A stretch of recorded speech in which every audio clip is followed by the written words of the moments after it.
Seguimos con Parashat Juká, capítulo 21, versículo 15. El derrame de las cañadas que se inclinó hacia el sede de Ar, reclinándose sobre la frontera de Moab, ya que dicho lugar fue vertida la sangre de los Emorim, quienes se ocultaban allí, pues las montañas eran altas, la cañada era profunda y estrecha, y las montañas estaban muy cerca una de otra, tanto que un hombre podía pararse en una de las montañas de un lado y hablar con su compañero que se hallaba en la otra montaña del otro lado. Había un camino que transitaba en medio de la cañada.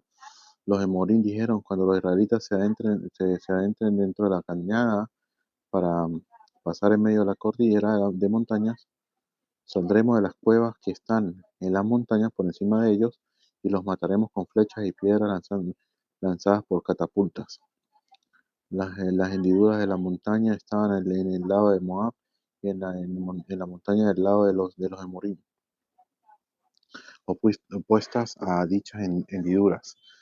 Y había como una especie de salientes en forma de cuernos, con protuberancias o destacándose hacia el exterior. Cuando los israelitas se dispusieron a pasar en medio de la cañada, se estremeció la montaña que estaba del lado de la tierra de Israel, como una sierva que sale a recibir a su señora, y se aproximó hacia la montaña del lado de Moab, y esa saliente entraron dentro de las hendiduras y mataron a los que se escondían de ahí. A esto se refiere la frase que se inclinó hacia el ceder de Ar, lo que quiere decir que la montaña se inclinó de su lugar y se acercó al lado de la frontera de Moab y se adhirió a él. A esto último se refiere la frase reclinándose sobre la montaña de Moab. De allí al pozo, del flujo del derrame, llegó hasta el pozo que acompañaba a los israelitas, como ocurrió. El santo de Tito les dijo: ¿quién informará a mis hijos de este milagro? El proverbio afirma: cuando les dé un pedazo de pan al niño, informa de ello a su madre. Después de que atravesaron por la cañada las montañas regresaron a sus lugares, y la fuente descendió de en medio de la cañada. De allí hizo subir la sangre de los muertos, junto con los brazos y los miembros, transportándolos alrededor del campamento, a fin de informarles del milagro que había tenido lugar. Los israelitas vieron esto y cantaron un canto. Vi allí al pozo, y este es el pozo del cual el Eterno dijo a Moshe: reúne al pueblo y yo les haré agua. Entonces Israel entonó este canto: asciende, oh pozo, llámenle. El pozo que cavaron los ministros, que excavaron los nobles del pueblo por medio de los ligadores con unos bastones, un don desde el desierto, y el don de la cañada, y de la cañada a las cumbres, y de las alturas a las llanuras que está en el campo de Moab, en la cúspide de la cumbre, atisbando sobre la faz del paraje desolado. Dice Rashi: asciende, oh pozo, de en medio de la cañada, y haz subir contigo lo que tienes para hacer subir. ¿Y dónde sabemos que fue el pozo que le informó del milagro? Porque se declara de allí hacia el pozo. ¿Pero acaso allí en la cañada estaba el pozo, y de ahí se lo unió? ¿Acaso no había estado con ellos desde el inicio de los 40 años que pasaron en el desierto? En realidad estaba allí porque había descendido a la cañada para recoger la sangre, y luego remontó a fin de dar a conocer el milagro. Y asimismo, este canto que comienza con entonces Israel cantó este canto, fue dicho al final de los 40 años que duró su travesía por el desierto, y el pozo les fue entregado al inicio de los 40 años. Siendo así, ¿por qué razón hay para que se escribiera aquí acerca del pozo? En realidad, este tema relativo al pozo fue escrito aquí a fin de que fuera explicado en relación a lo que precede. Seguimos: el pozo de que cavaron, es decir, este es el pozo que los ministros cavaron, y los ministros son Moshe y Aarón, con sus bastones, es decir, con la vara. Desde el desierto les había sido entregado, dice aquí, el don de la cañada. Esto debe ser entendido como lo traduce el Targum, que dice: y desde que le fue entregado el pozo, descendió con ellos hasta la cañada, aludiendo a lo que Rashi dice aquí, donde explica que el pozo había descendido a la cañada para recoger la sangre de los Emorim. y las alturas de la llanura que está en el campo de Moab, pues allí falleció Moshe. La Torá dice que Moshe falleció en la montaña de Abarim, que es el monte Nebo, que está en la tierra de Moab. Y fue ahí que el pozo cesó de proveerles agua. Según otra explicación, la frase el pozo que excavaron los nombres del pueblo significa que cuando acampaban cada uno de los líderes tomaba su vara y trazaba una línea desde la fuente hasta las inmediaciones de su estandarte y de su campamento. A las aguas del pozo fluían siguiendo esa marca, llegando hasta el lugar donde acampaban cada tribu por medio del legislador, dice Rashi, es decir, por medio de Moshe, quien es llamado legislador como se declaraba respecto a él, pues ahí está oculta la porción del legislador. ¿Y por qué Moshe no es mencionado precisamente en este canto? Porque él había sido castigado a través del pozo. Y puesto que no se menciona el nombre de Moshe, tampoco se menciona el nombre del santo bendito es. Esto es comparable a un rey al que había invitado a un banquete. El rey le dijo, si mi amigo más querido estará allí, yo también estaré allí, pero si no, tampoco, yo tampoco iré. Es una de las cosas que dicen por las cuales, por lo menos en el Pesaj, que en la Gada de Pesaj no sale Moshe Rabenu. Moshe Rabenu es el líder que sacó a Israel de Mitzrayim, pero es para que no acrediten sobre Moshe Rabenu que él hizo algo, sino que en verdad que lo sacó fue Hashem. Él solamente es un mensajero. Entonces por eso no sale el nombre de él allí. Y segundo, como no sale el nombre de él allí, entonces como dice aquí, Akadosh Baruj Hu tampoco colocó su nombre en la Megilá, que se lee en Purim. También habla sobre eso. Seguimos la cumbre, este significado significa elevación. Atisbando esta cima, atisbó sobre la superficie del lugar cuyo nombre es Yeshimón. Vamos a terminar, vamos a empezar a entrar lo que es el final de la parashá. Israel envió emisarios a Sihón, rey de Lemorí, diciendo: en otro lugar, la Torá atribuye la embajada a Moshe, como se declara en el que él dijo: envié emisarios desde el desierto de Kedemot a Sihón, rey de Heshbón. Y de igual modo está escrito: Moshe envió emisarios desde Kadesh al rey de Edom. Pero respecto a Iftach, la escritura dice: Israel envió emisarios al rey de Edom. Estos versículos aparentemente contradictorios en realidad son necesarios entre si uno cierra y el otro abre. Desde el suplemento mutuo de versículos se infiere que Moshe em, es Israel e Israel es Moshe, lo cual te dice que el líder de una generación es equivalente a la generación entera, ya que el líder lo es todo. En cierto sentido, el líder lo es todo porque todo depende de él y él carga con las responsabilidades de aquellos a quienes gobierna. Entonces dice: déjame pasar por tu tierra. No me desviaré a los campos ni a las viñas, ni beberé agua de pozos. Por el camino real marcharemos hasta que hayamos atravesado tu frontera. Dice Rashi: déjame pasar por tu tierra, aunque los israelitas no se les había ordenado abrir el trato con los Emorim en términos de paz, aún así primero les ofrecieron la paz. ¿Por qué? Porque la Torá dice que cuando te aproximes a una ciudad para hacerle la guerra, les hará un llamamiento de paz. Así harás con todas las ciudades muy alejadas de ti, que no son las de las ciudades de estos pueblos aquí. Solo que de las ciudades de estas naciones, que el Eterno tu Dios te entrega en heredad, no dejarás vivir ningún alma, sino que lo destruirás completamente al Hití, al Emorí, al Equinaní, al Peresí, al Jibí, al Yebusí, que te ordenó el Eterno tu Dios. Ahora bien, el Midrash hace una distinción entre la guerra opcional y una guerra obligatoria. La primera se aplica a cualquier confrontación que Israel emprenda contra cualquier pueblo. La segunda a la guerra de conquista contra los habitantes de Canaán y la guerra contra Malek, que no son guerras opcionales sino obligatorias y divinamente sancionadas. Entre los comentaristas hay un debate sobre si el llamamiento de paz también se aplicaba a los 7 pueblos de Canaán o solo a los demás pueblos.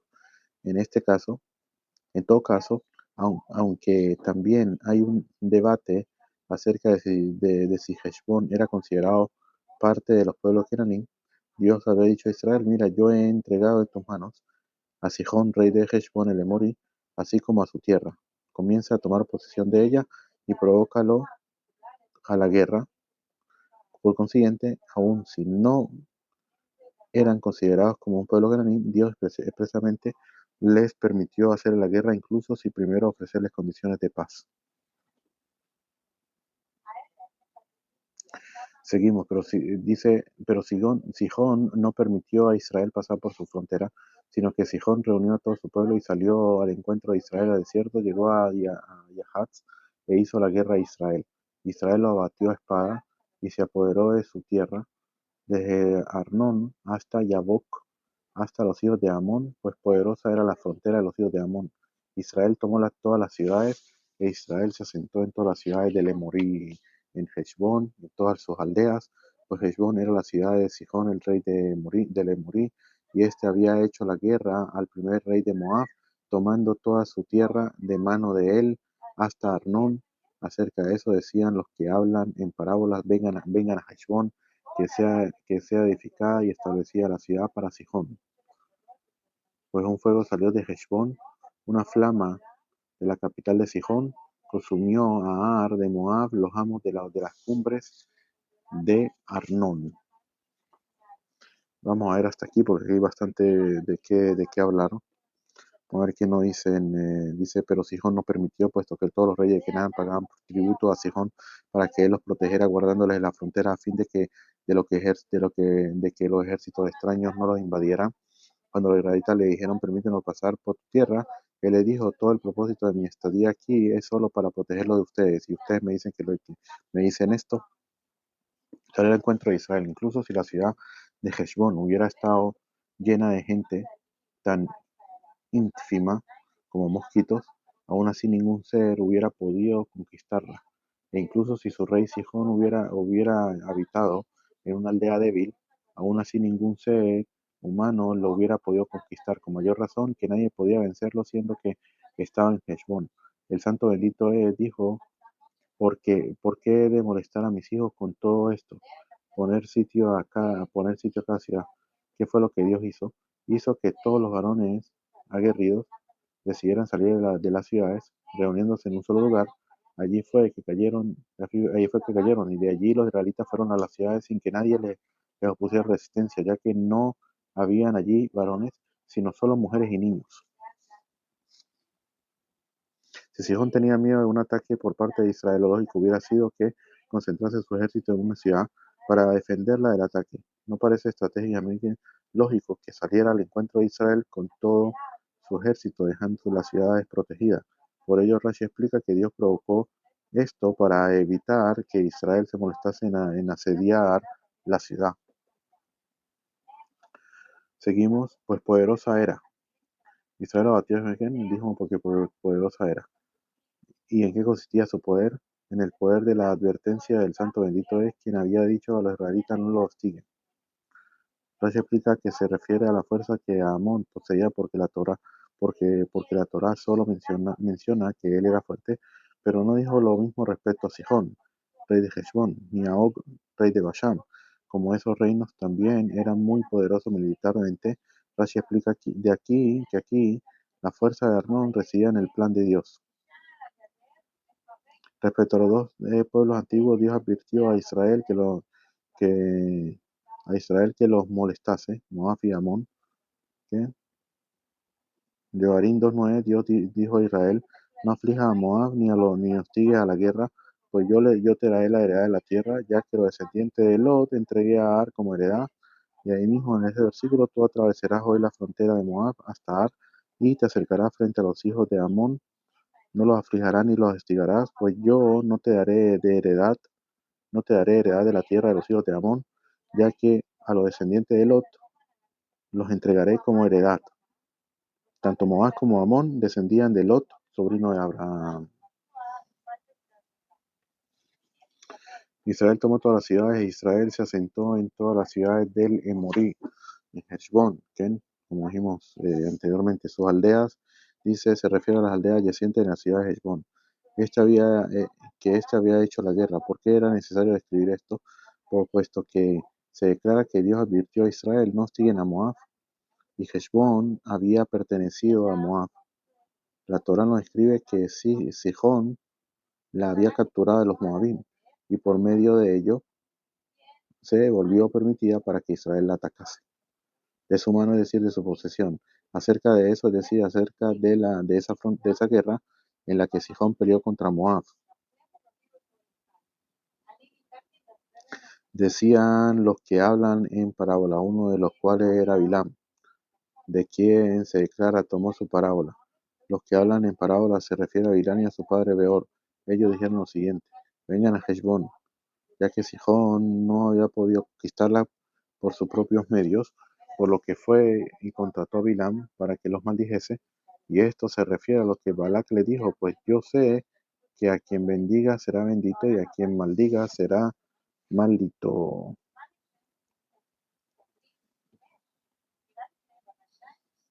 Que sea edificada y establecida Heshbón en nombre de Sihón para hacer su ciudad, pues un fuego salió de Heshbón.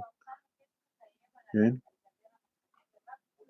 A partir de que Sihón la conquistó, consumió a Ar de Moab, el nombre de esa provincia. En la lengua hebrea, la Hayat es la lengua aramea. Ar de Moab significa Ar de Moab. Seguimos. Ay de ti, Moab, has perecido, pueblo de Kemosh. Él ha hecho fugitivo a tus hijos y a tus hijas cautivas del rey del Emorí, Sihón. Ay de ti, Moab, ya que Bilam y Beor maldijeron a Moab a fin de que fuera entregada en mano de Sihón. Kemosh era el nombre del dios de Moab, que ha entregado. Esto significa que aquel que entregó a sus hijos de Moab fugitivo, es decir, como prófugo y fugitivo de la espada, y a sus hijas en cautiverios. Se ha perdido su soberanía. La palabra Nidam significa la soberanía de ellos. ¿Okay? Seguimos. Se ha perdido su soberanía de Heshbón, quitada ha sido de Dibón. ¿Okay? La frase soberanía del yugo de Moab tenía sobre Heshbón se perdió de ese lugar.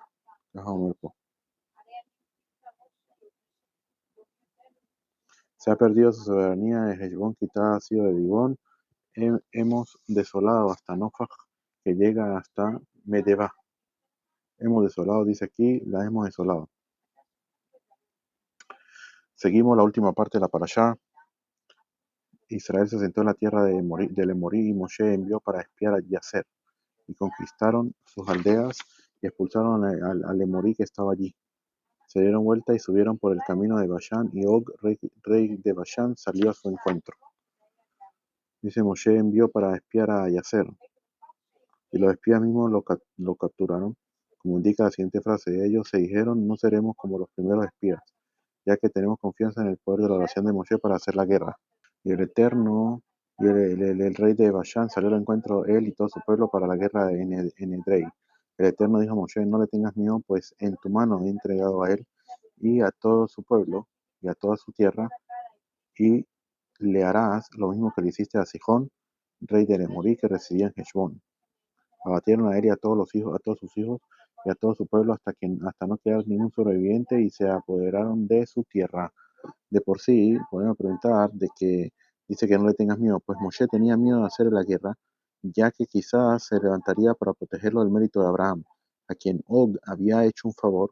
Como se declara, vino el que se había escapado, que él era Og, quien había sobrevivido a los Refaim, a quienes que Cadorlomer y sus compañeros habían matado en Ashterot Karnaim, y solo él se había quedado. Como se declara, pues solo Og, rey de Basham, quedó del resto de los Refaim. Abatieron a él, pero en realidad solo fue Moshe el que lo mató, como se declara en el Tratado de Brajot, en el capítulo 4, donde se relata que Og desgajó una montaña que medía unas 3 parsaot, o sea, 12 kilómetros, que era prácticamente todo el Mahané del campamento de Israel, y quiso lanzársela contra Israel. Y allí dice que vinieron hormigas. Entonces Santo Benito hizo que vinieran hormigas e hicieron un hoyo en la parte inferior de la roca, la cual cayó sobre su cuello. La roca se había quedado clavada en el cuello a través del hoyo. Dice ahí que le crecieron los dientes y se le quedaron pegados porque él quería quitársela de encima. Quiso sacársela de encima mordiéndola de un lado y el otro, pero no pudo hacerlo.